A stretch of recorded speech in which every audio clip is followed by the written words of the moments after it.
The strategic role of a learning partner is not restricted to learning and development department alone. We can make a significant organizational impact by partnering with diversity and inclusion teams and ensure to use learning solutions to establish organization-wide diversity and inclusion programs.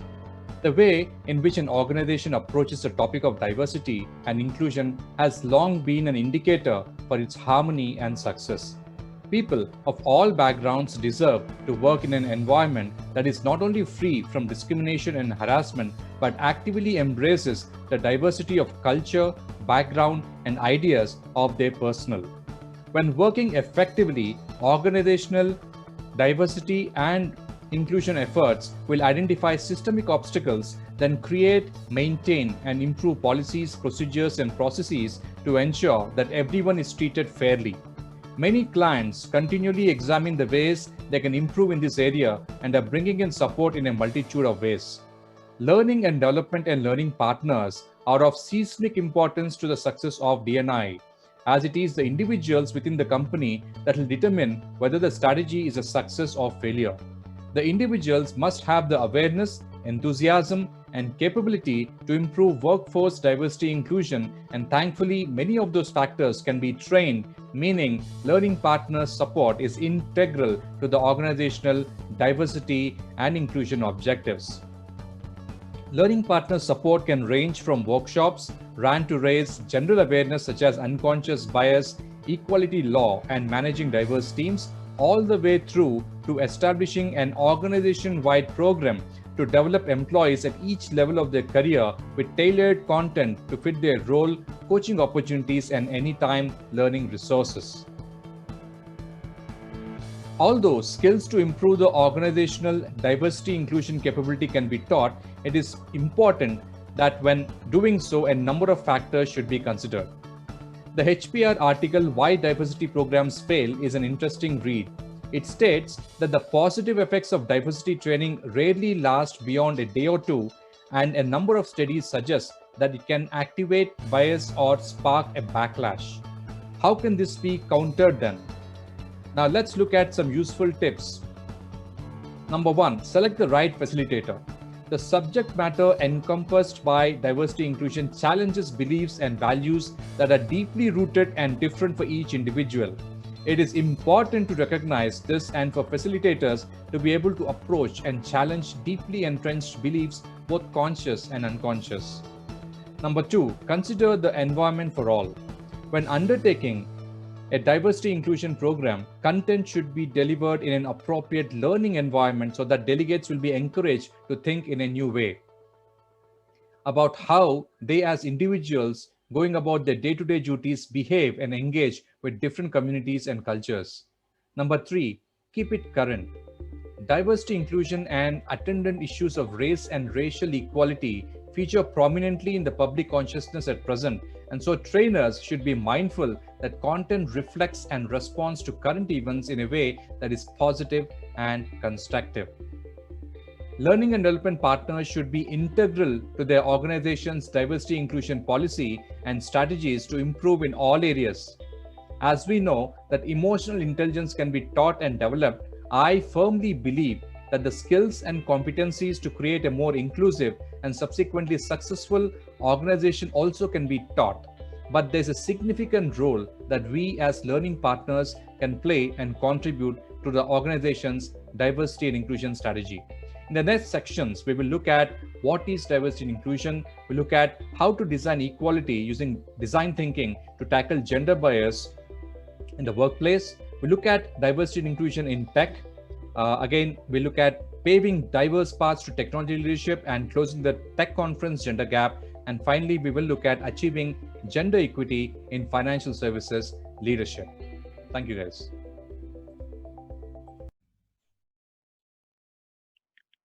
A warm welcome to our course on diversity and inclusion.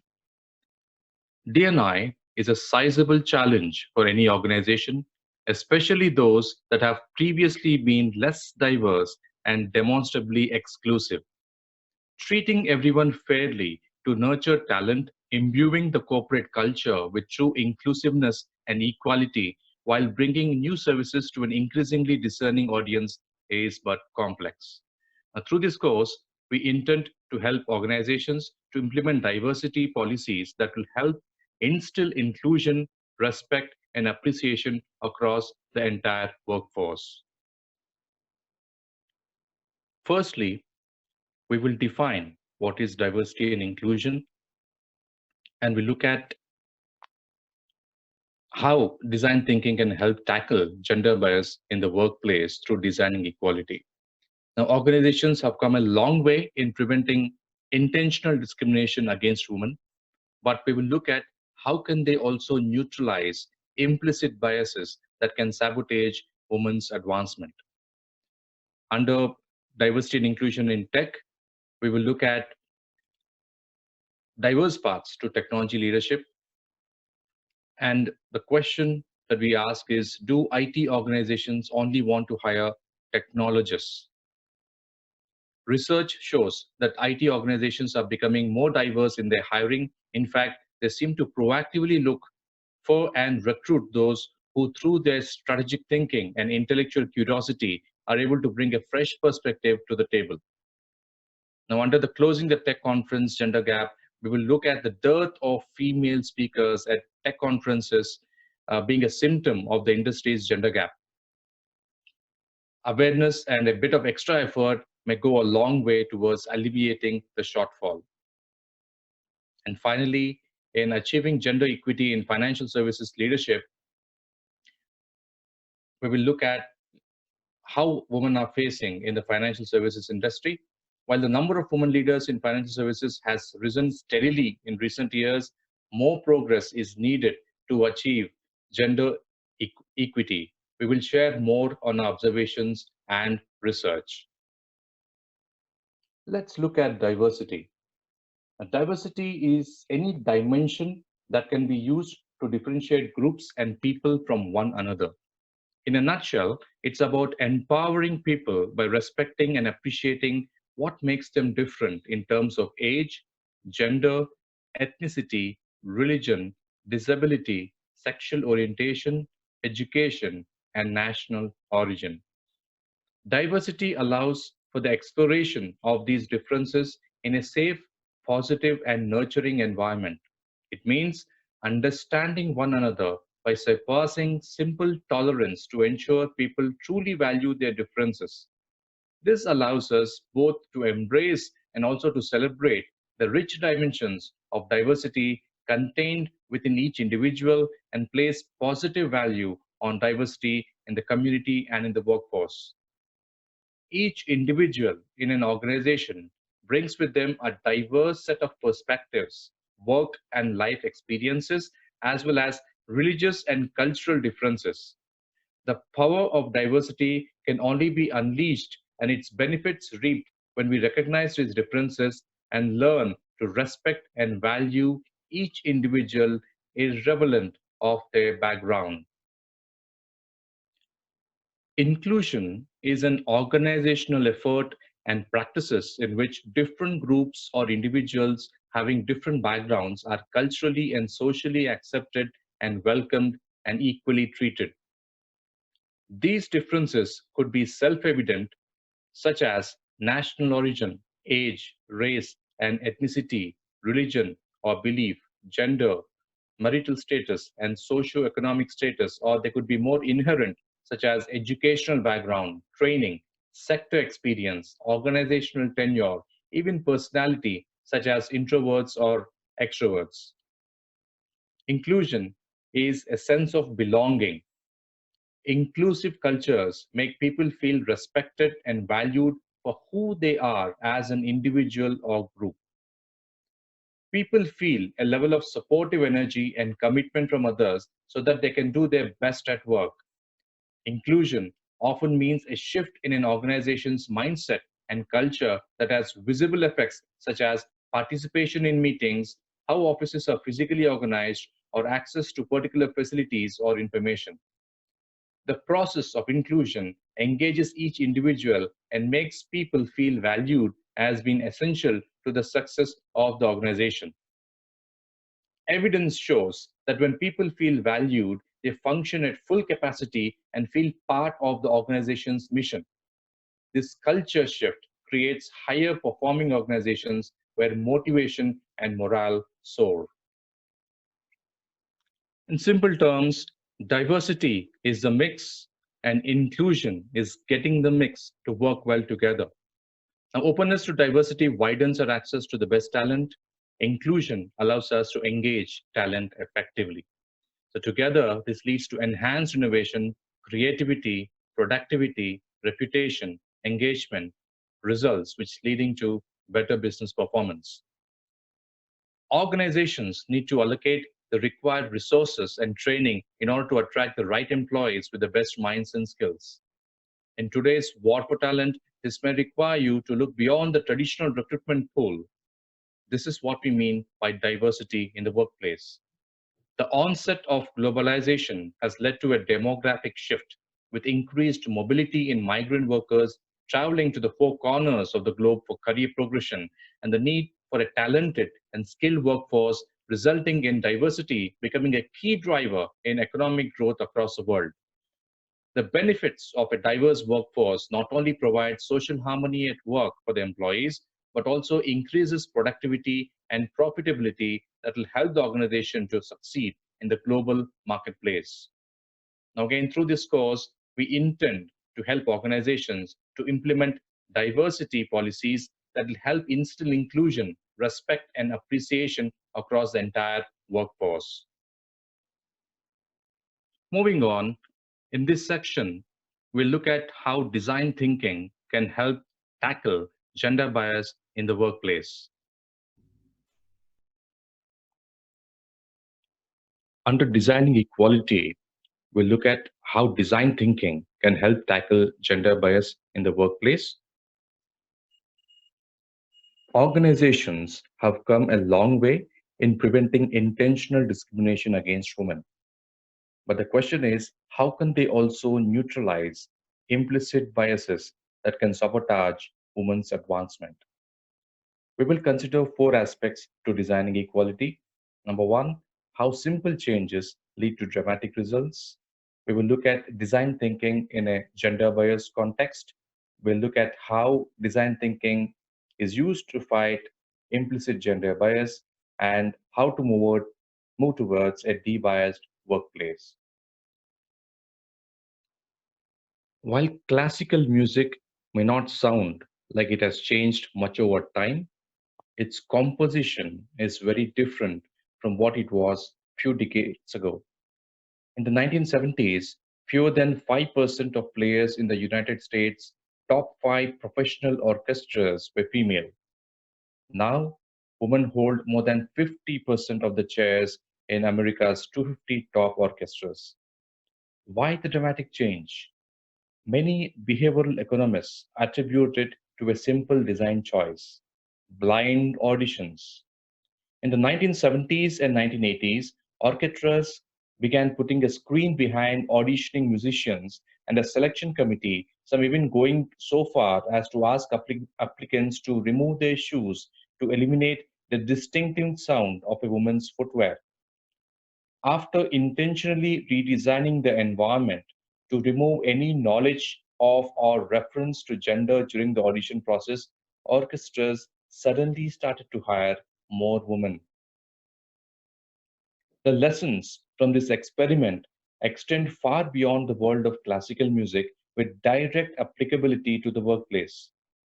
First, although progress has been made in combating deliberate gender discrimination at work, some women still face hidden obstacles arising from what psychologists call implicit biases, which means biases that exist beneath the surface and can affect decision making without conscious knowledge. Secondly, simple changes in the way a situation is designed, installing a screen, removing shoes, are not only possible to implement in the workplace, but also have a profound impact in mitigating the effects of implicit bias. Discrimination arising from implicit biases, which are unconscious in nature, can be difficult to identify and even more difficult to counteract. This challenge can be compounded when there is lack of diversity in top leadership teams, which leaves the recognition and resolution of implicit biases to those who have likely not experienced them. Fortunately, design thinking offers organizations a powerful way to recognize and reduce the impact of implicit biases in the workplace. Design thinking's human centered problem solving approach can help leaders understand what facets of their culture and decision making practices may be driving biased outcomes and what design changes can be made to counteract implicit biases in play, including those related to gender. With empathy, exploration, and experimentation as its guiding principles, design thinking can enable leaders to understand what bias driven obstacles their employees may face, informing design solutions that aim to tackle bias, reduce biased outcomes, and empower a diverse workforce for all. Design thinking is a creative, collaborative, and iterative problem solving approach grounded in employing the experiences and perspectives of real people to help design or redesign a solution.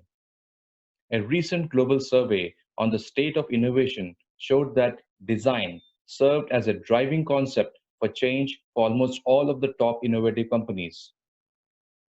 Deloitte's Global Human Capital Trends report found that respondents at companies where HR delivered the highest measured levels of value were almost 5 times more likely to be using design thinking than their peer companies, a trend that has only elevated in prominence since.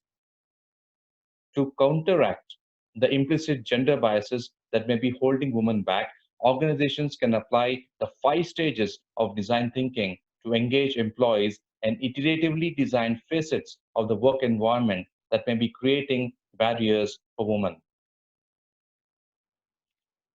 The 5 stages of design thinking include explore, identify, ideate, test, and evaluate. Now, under Explore, the organization conducts need finding or exploratory research on the user experience, gathering information directly from both users, in this case, women, and others involved in the situation at hand, in this case, other employees and perspectives from across the organization. Using methods such as interviews, focus groups, observation, and data analytics, the team collects and analyzes data with the aim of unearthing new insights about women employees, their experiences, and the possible biases that affect their journey. Moving to identify, a team works with or alongside a diverse group of key users to draw on exploratory research and identify organizational or situational drivers of gender bias. They employ collaborative and creative techniques to understand the unique challenges women may experience in recruitment, retention, and advancement due to implicit bias, identifying key drivers and desired outcomes in these areas. Under Ideate, in collaboration with key users and other inclusive perspectives, the team brainstorms a range of possible solutions for minimizing and or counteracting the identified challenges such as potentially biased policies, programs, or decision processes. A set of solutions is then selected for initial prototyping and testing. Under test, solutions are prototyped and tested through pilot programs with inclusive employee feedback and participation.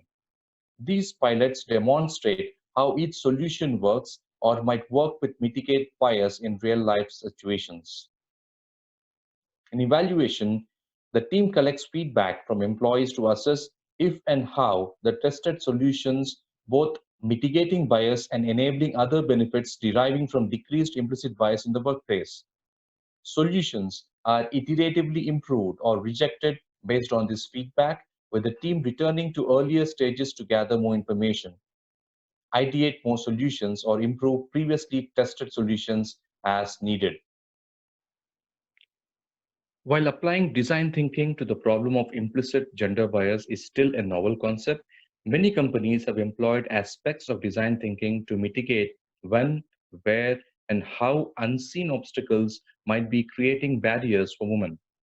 Here, we examine how elements of design thinking can be and have been used in three key areas of women's advancement: hiring, retention, and leadership. Getting through the door, hiring. Leaders at an organization with a low proportion of women employees might think that women do not have an interest in the profession or they lack the right combination of skills to be successful in the job. But what if the problem is not interest, skills, or even access to an opportunity, but a problem with the hiring process itself? Research shows that certain hiring practices, such as unstructured interviews or gendered job descriptions, can lead to unequal employment of women. The inequities that result from both of these practices suggest that implicit bias, whether on the part of an interviewer, the person writing the job description, or women candidates themselves, can skew behavior and decision making. Companies suspecting implicit bias in their hiring practices could take a number of cues from design thinking to help distill the issue. They could conduct surveys and interactive focus groups with job candidates to see if women experience the process differently from men or others. Create a persona driven journey map to understand the interview process across employees, or analyze interview and hiring data to determine if meaningful gender differences exist in candidate evaluation and selection. For instance, are recruiters systematically asking men and women different types of questions? Do some women find the process more intimidating or discouraging than men? Answers to these questions could inspire solutions such as interview scripts, blind resume evaluations, or joint interview evaluations that can be brainstormed, prototyped, and tested with women. Implicit biases in the hiring process are not the only reason that women may be underrepresented. Early exploratory research could find that few women apply to work at a company in the first place, inspiring an approach to find women who turned down an employment offer or expressed not wanting to apply to understand the factors that influence them. This information could guide the company to make design changes to its hiring environment that aim to increase the number of women applicants, such as using gender neutral language in job descriptions or increasing the proportion of women employees at recruiting events or interviews.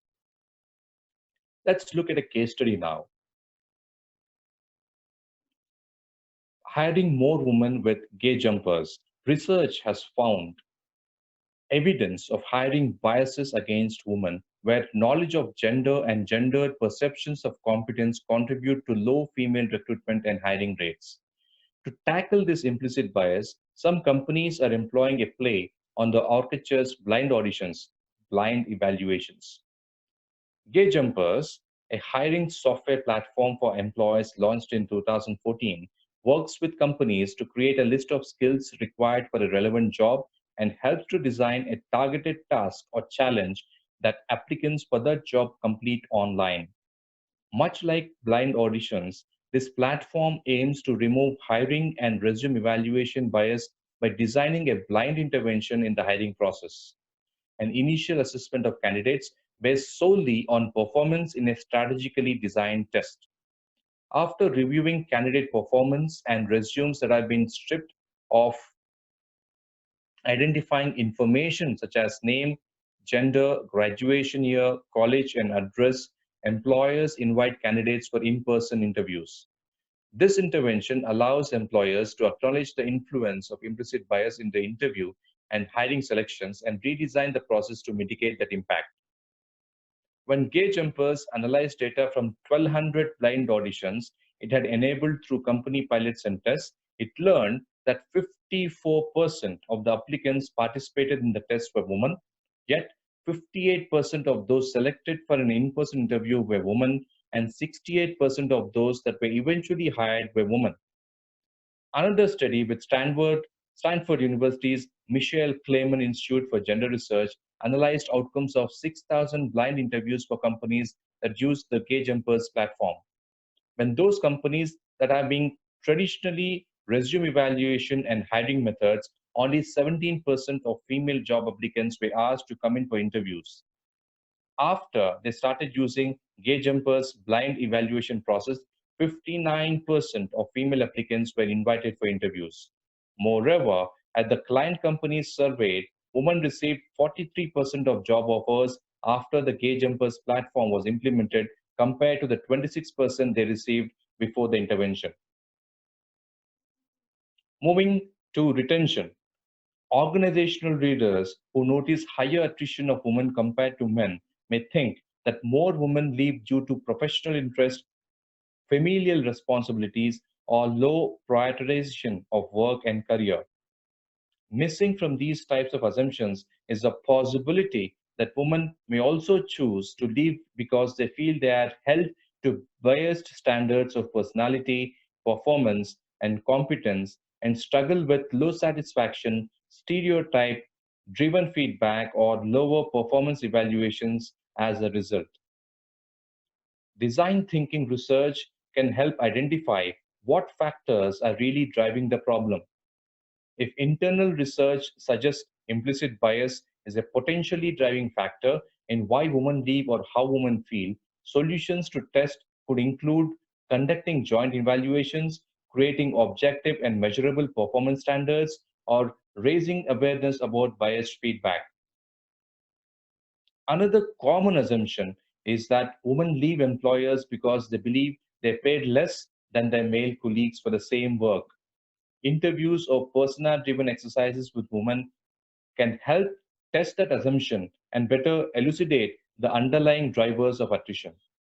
For instance, an organization may uncover a cultural problem in which women, but not men, feel discouraged from negotiating with their managers or HR on compensation, a problem that can contribute to low female job satisfaction and retention. A design thinking team might work to ideate design cues, such as explicit language stating that salaries are negotiable in an attempt to encourage more objective compensation process. Additional approaches could include not requiring job candidates to disclose their previous salaries or allowing employees to advocate on behalf of others regarding compensation, a strategy that has shown to increase women's assertiveness in and comfort with negotiation. Organizations may also assume that simply increasing family leave benefits will help retain female talent. However, user centered research techniques such as journey mapping or interactive focus groups may reveal and unveil other factors in play, such as women feeling discouraged from taking family leave due to concerns or evidence that doing so would put their position and reputation at a disadvantage compared to their male counterparts. Collaborative brainstorming could then identify potential solutions, such as a family support service that encourages both men and women to take family leave, provides guidance and support when they return, or encourages both male and female leaders to model the behavior change by actively taking family leave and talking about it with their teams. Solution ideation may also highlight employees' desire to promote policies unrelated to family leave, such as core working hours or remote working options that could be extended and promoted to all employees, not just women. Let's look at a case study creating opportunities with and for women at VMware. Companies in commonly male dominated sectors such as engineering or technology risk high attrition among women due to a lack of understanding of what drives them away and why.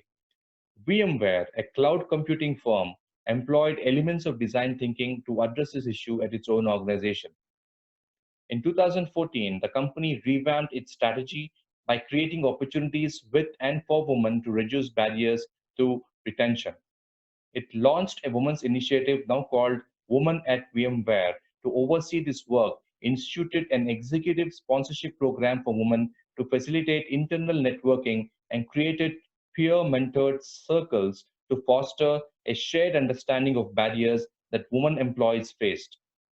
In collaboration with Stanford University, the company also provided unconscious bias training and tested new initiatives with middle managers and other employees through discussion groups to drive participation and engagement.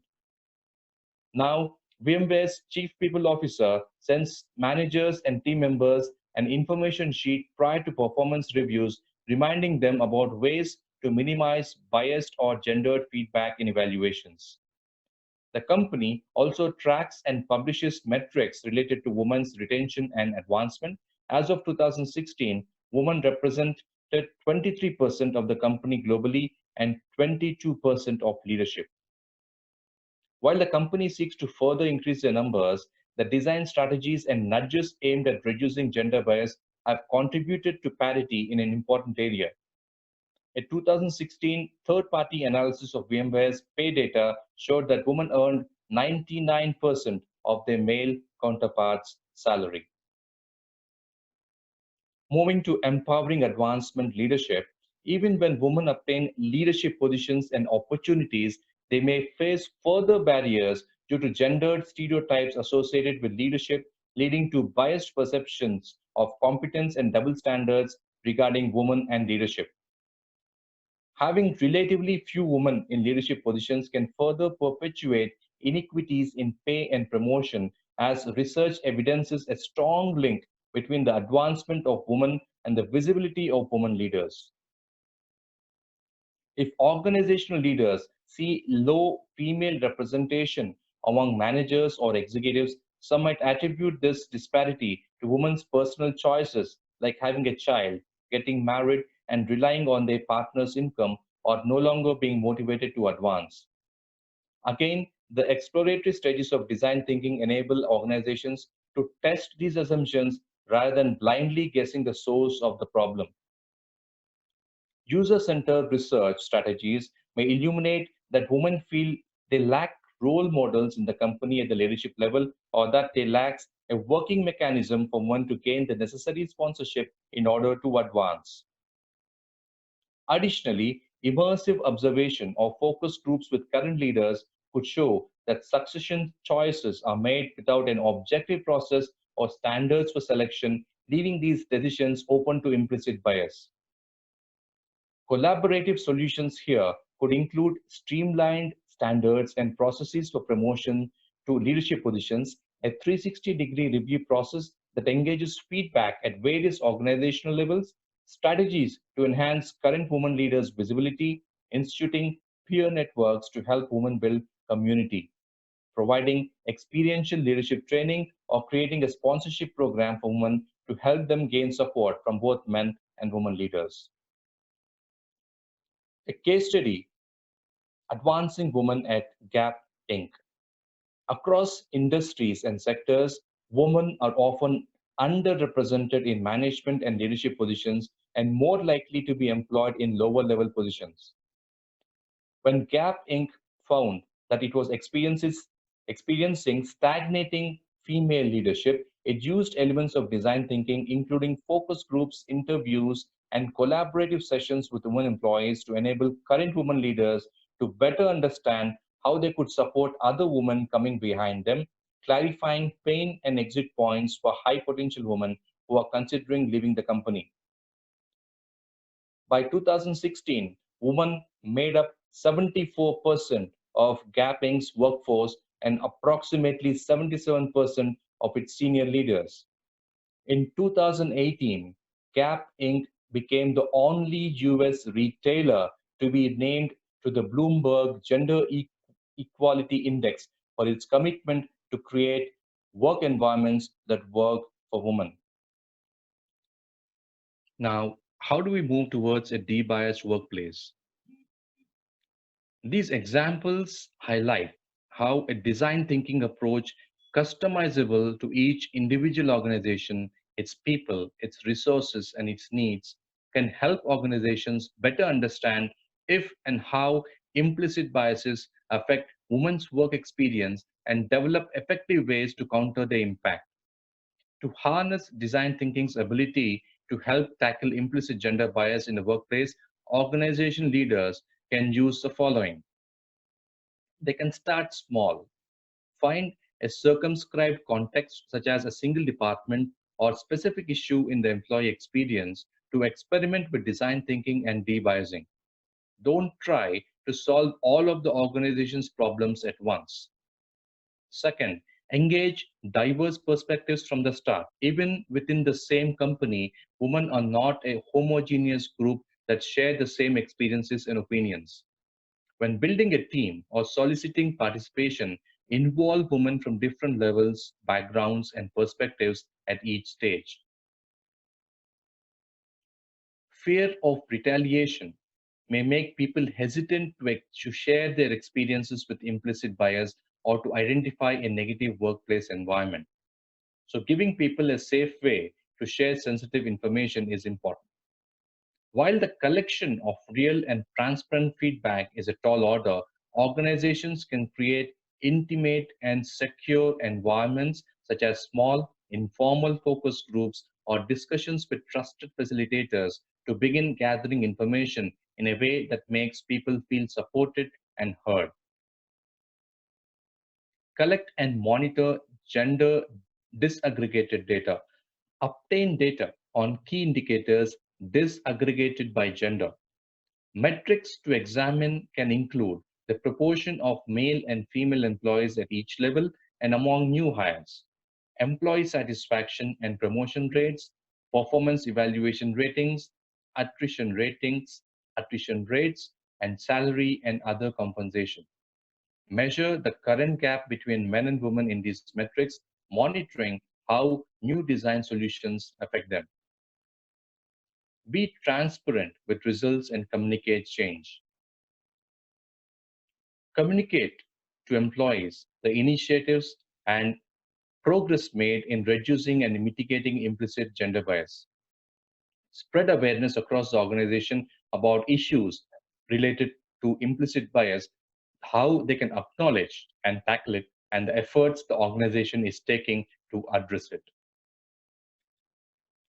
In conclusion, the application of design thinking to the problem of implicit gender bias in the workplace is a novel approach to a deep seated problem.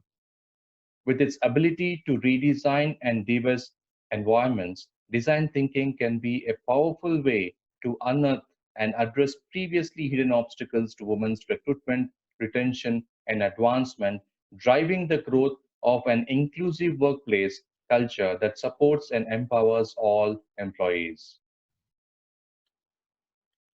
Moving on to section 3, we look at D&I in the technology space. Two aspects here will be highlighted. Number one, paving diverse paths to technology leadership and closing the tech conference gender gap. Our conversations with the featured technology leaders who come from non-traditional backgrounds generated the following practical suggestions for CIOs and other leaders who are looking to fill IT talent gaps and build a more diverse and inclusive culture. Now, casting a wider net, Bell finds diverse ideas and talent by building relationships outside her company and industry. She said, I have a broad network working for me. I have relationships with multiple consultancies, local and national conference boards, and learning and development program like NextGen CIO Academy. So I am already meeting a wide range of folks before I even have a position to fill. Look beyond the degree. When developing, hiring, and retraining IT talent, consider the individual's learning agility and other soft skills which may matter more than education background or formal work experience. Gilligan looks for learning agility and a growth mindset. How do they approach a problem and what are their critical thinking skills? Do they have the skills necessary and the learning agility to do a breadth of jobs? We look across a diversity of backgrounds and talents in order to find the best talent. Seek diverse perspectives.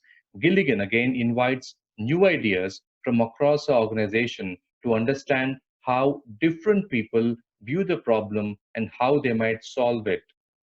She says the solution you may have thought of may not be the optimum or best one.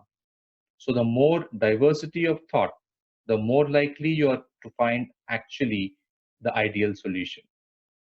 Consider going even further by forcing yourself and your teams to take this to heart. Don't just encourage diverse viewpoints, but keep each other honest and track them.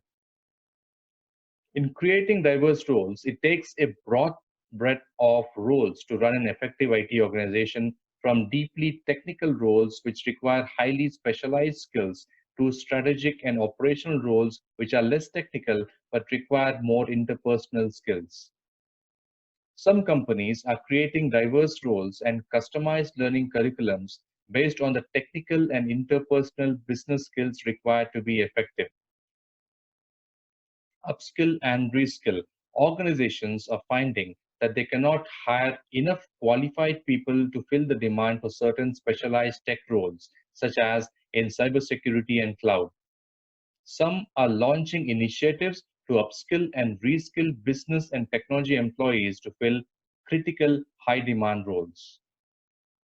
Learn a common language. Some companies, including Danaher and Deloitte, are developing fluency programs. According to Bell, it's about tech fluency for business leaders, but also business fluency for tech leaders.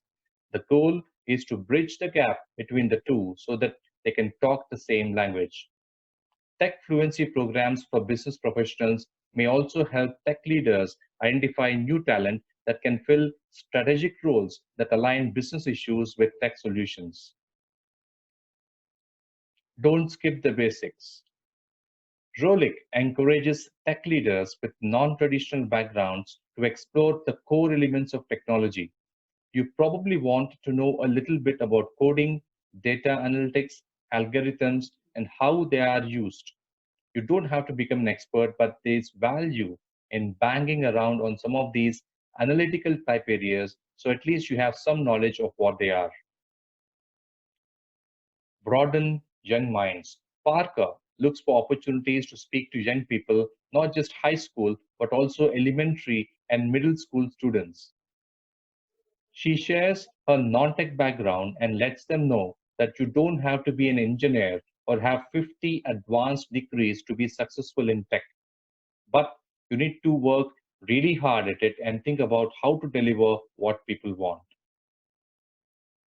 The time is now. It's as if the stars have aligned to nudge technology organizations towards the broad ranging benefits of diversity. As more technology capabilities move off premise and into the cloud, IT organizations find that they need fewer full time deep technologists. Simultaneously, they're creating new strategy focused roles to align business goals with cloud based technology solutions. These roles require business acumen and soft skills like creativity, cognitive flexibility, and emotional intelligence that are more likely to be developed outside the traditional STEM education path and career. As professionals with diverse experiences, education, and mindsets enter technology organizations, a new path to tech leadership is emerging.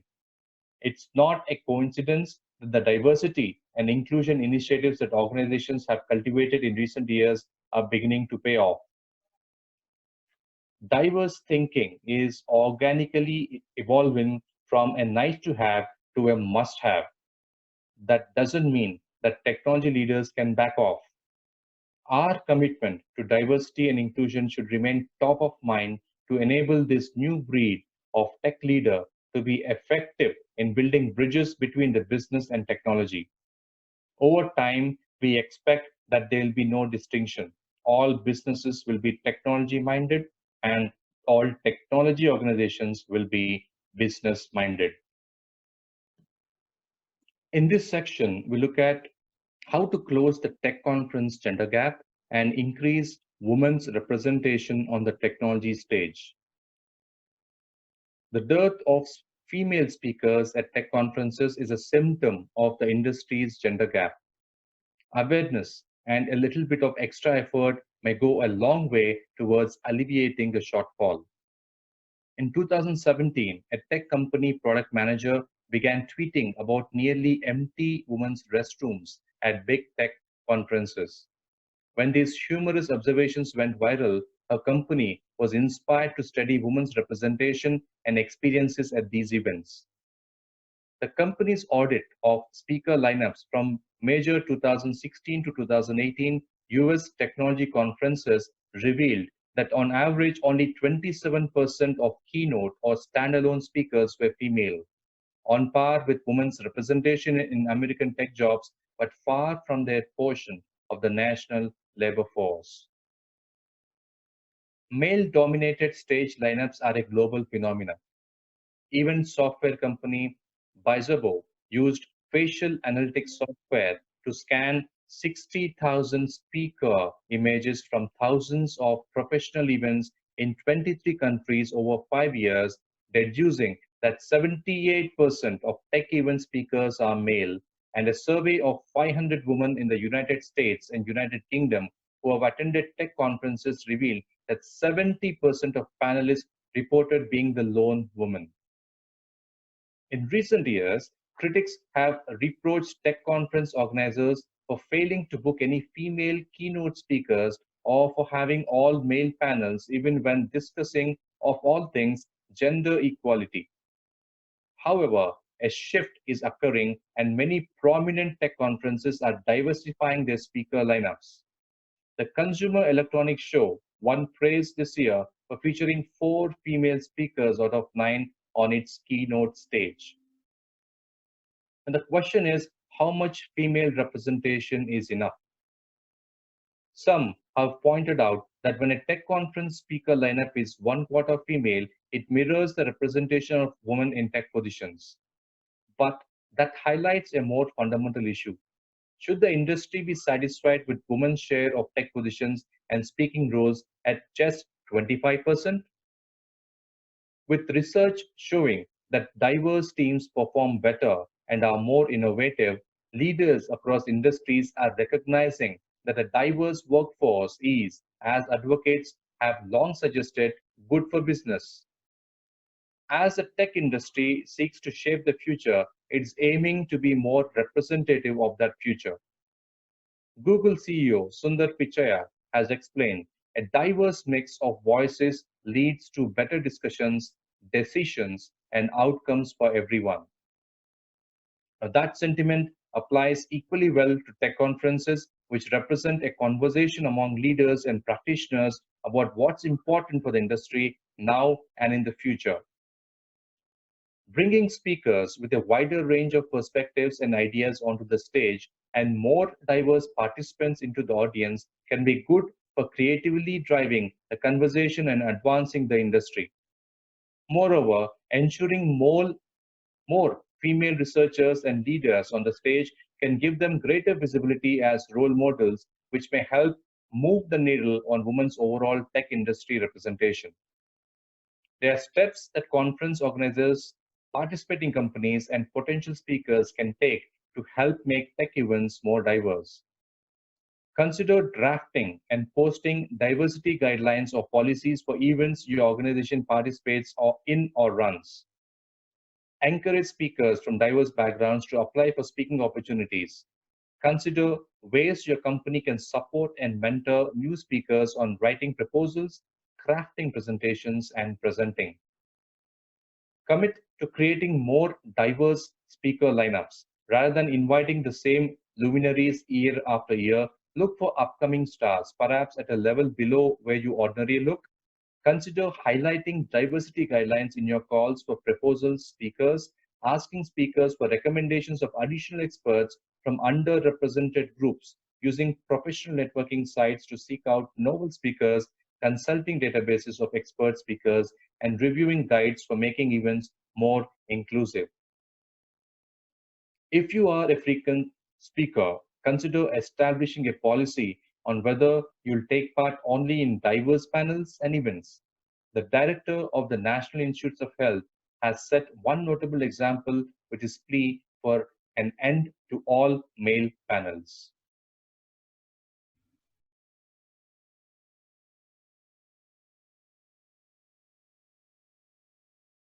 In this last section, we will look at how to achieve gender equity in financial services leadership. A business case for gender equity. Tomorrow's business environment will continue to be full of change. In addition to societal forces, firms must also contend with technology's impact on business models and persistent uncertainties within the economic environment. As a result, organizations are imploring the leaders to keep up with this changing landscape and guide them through uncharted territory. Over 80% of financial service institutions surveyed in the Global Human Capital Trends report, however, believe their organization is only somewhat effective or not effective at all in identifying and developing leaders that can keep up with these evolving challenges. What capabilities might tomorrow's most effective leaders in financial services possess to navigate these challenges? The overwhelming majority of financial firms listed relationship oriented skills that are often undervalued, like leading through complexity and ambiguity, leading through influence, and managing remotely, as top leadership requirements in the future. When asked to describe the type of future skills leaders would need, tellingly, the responses by a panel of financial executives aligned with the future leadership requirements of those financial services institutions surveyed. The panelists almost unanimously championed the importance of relationship oriented skills. Confronted with the shifting nature of work and increasingly remote or siloed workforces, the panelists urge that thriving leaders will be strong communicators and connectors who can unite and motivate people to action quickly. With this in mind, the gender imbalance in leadership at the top in financial services could be a missed opportunity for many institutions. Why? A recent Harvard study revealed that women outscore men in 17 of 19 leadership capabilities, many of which were noted in the survey as requirements for leading in the future.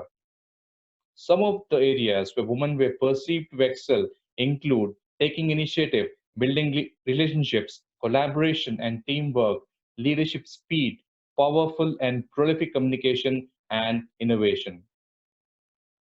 It is fair and important to acknowledge the progress that has been made over the past 2 decades. The financial service industry has witnessed a slow but steady rise in the proportion of women serving in leadership positions. The efforts that financial services institutions have made to attract and retain women for these positions can be clearly seen in this rise in leadership.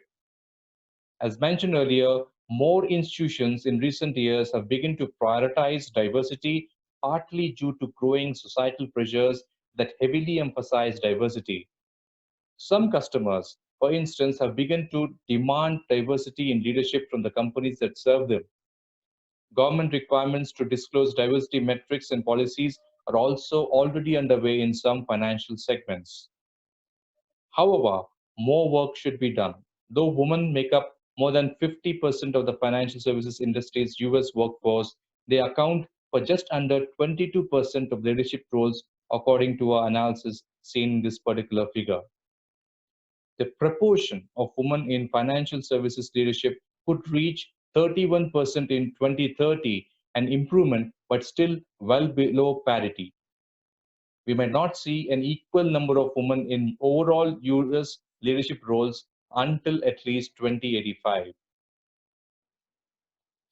Given these findings, what can financial services institutions do to fully unlock the potential of women in their pipeline? How might they accelerate the growth of women in leadership roles? Strategies for improving leadership outcomes for women should be multifaceted and inclusive across leadership levels. We see some of the recommended areas of focus. Number one, understand and embrace the multiplier effect. Despite the disparity in overall numbers, financial institutions have an opportunity to shift the balance at an organizational level. We analyze the data of our representative institutions to determine if having a greater number of women in the C-suite creates a positive or multiplier effect on the number of women in senior leadership. Our analysis revealed a threefold increase in senior leadership for each additional woman added to the C-suite.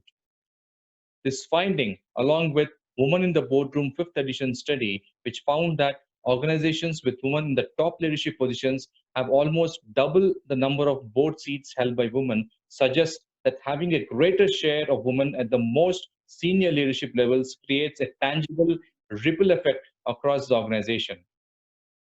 It also gives credence to the familiar and powerful refrain, if you see it, you can be, which many of our panel of executive women echoed. Knowing it can be done, as well as seeing and experiencing diverse representation at the highest levels of leadership, can motivate women as they climb the ranks. Additionally, women at the top may be positioned to advocate for other women rising through the ranks. They also represent an attainable ideal for the next generation of women who, upon entering the workforce, may be weighing recruitment options. Number two, improve transparency and accountability.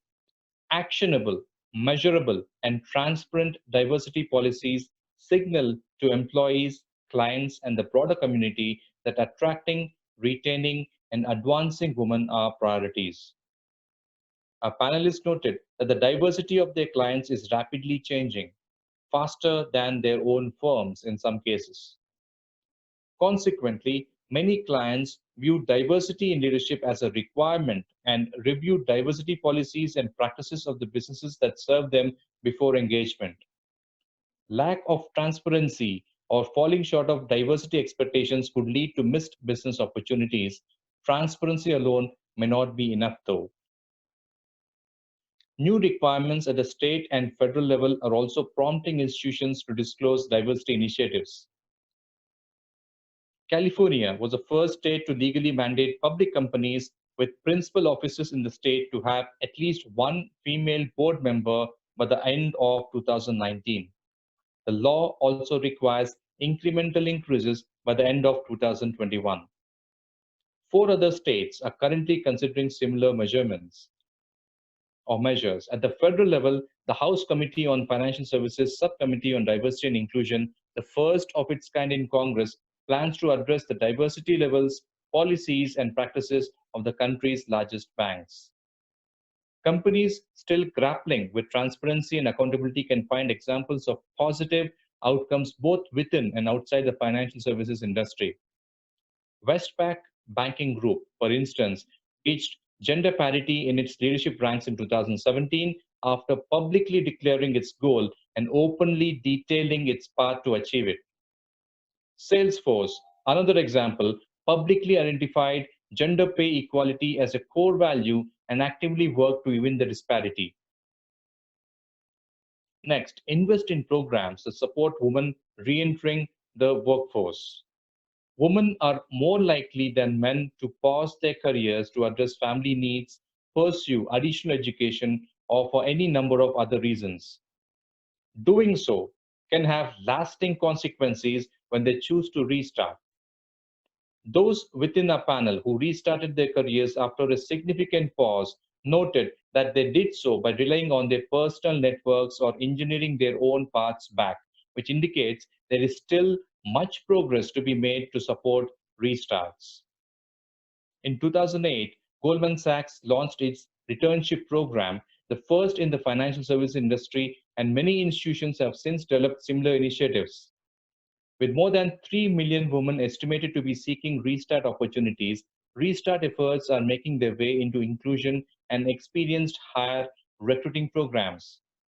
Several consultancies focused on restarts, such as APRIS, iRelaunch, and Reach Hire, have also launched in the last few years. These companies and others help large financial service institutions and other organizations develop restart channels within their inclusion programs and help identify candidates. They also work directly with women who are ready to restart, offering services to prepare them for the path back as well as matching them to opportunities. Still, more progress should be made. Of the 230 global firms in Bloomberg's 2019 Gender Equity Index, only about one-third reported having some form of a restart program for women in place. Creating or expanding existing programs to support women who are pursuing a restart could be a differentiator within diversity program planning and lead to better leadership outcomes for women. Moving on, support and enable mentorship, sponsorship, and peer networks. Institutions should not underestimate the power of support and the value of networks in advancing women. Both mentorship and sponsorship, for instance, have often been instrumental in employee retention, higher employee success rates, and promotion readiness. Mentors who lend career advice might be more critical earlier in a woman's career, the panelists said. However, as she moves into more senior level positions, having a sponsor or someone within the personal capital to advocate for her advancement typically takes on greater importance. Sponsorship has also been linked to having a measurable influence on an employee's satisfaction related to their career progression. Most panelists highlighted, however, that finding a sponsor throughout their career was difficult. Thus, given how sponsorship can directly and positively impact the advancement of women, current financial leaders should reassess their existing efforts as sponsors and look for ways to improve their support, such as coaching, strategizing, providing high visibility opportunities, and making introductions to other leaders. Notably, a panelist also emphasized that greater gender diversity in leadership will require support from all leaders, including men. They asserted that the gender of sponsors wasn't as important as a sponsor's commitment to help advancement. Along with women, men can be allies and serve as champions of change as well. Peer networks are also important and can impact leadership outcomes. Networks, both internal and external, give access to new ideas, fresh perspectives, and opportunities. Internal networks can connect women across all levels of the organization and provide an open forum for dialogue on the common issues they're facing and how to address them.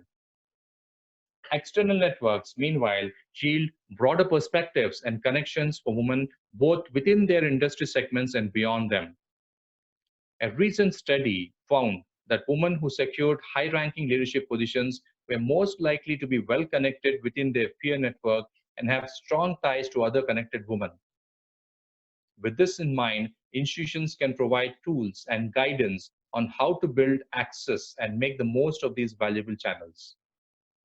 The first Women's Right Convention in the United States was held in 1848, during which Elizabeth Cady Stanton released the Declaration of Sentiments. Modeled after the US Declaration of Independence, the document not only called for women's suffrage, but also for the opportunity for one portion of the family of man to participate in profitable employments. It took 70 more years of campaigns and protests until the US Senate passed the 19th Amendment, giving the woman the right to vote. Even today, much more can be done to create opportunities for women to participate at the highest levels of the US financial services industry. At the current pace, the share of women leaders is expected to reach almost one-third of total leadership roles by 2030. That's good progress. But if financial institutions can reach higher to adopt the ideas set forth in this report, with the support of both women and men in the corner office, many could show even greater progress in the coming years. Achieving gender equity in leadership roles seems the right thing to do and also makes good business sense. This is a call to action for all leaders to help make sure it doesn't take another 70 years to get there. In conclusion, we looked at what is diversity and inclusion. We defined diversity and inclusion.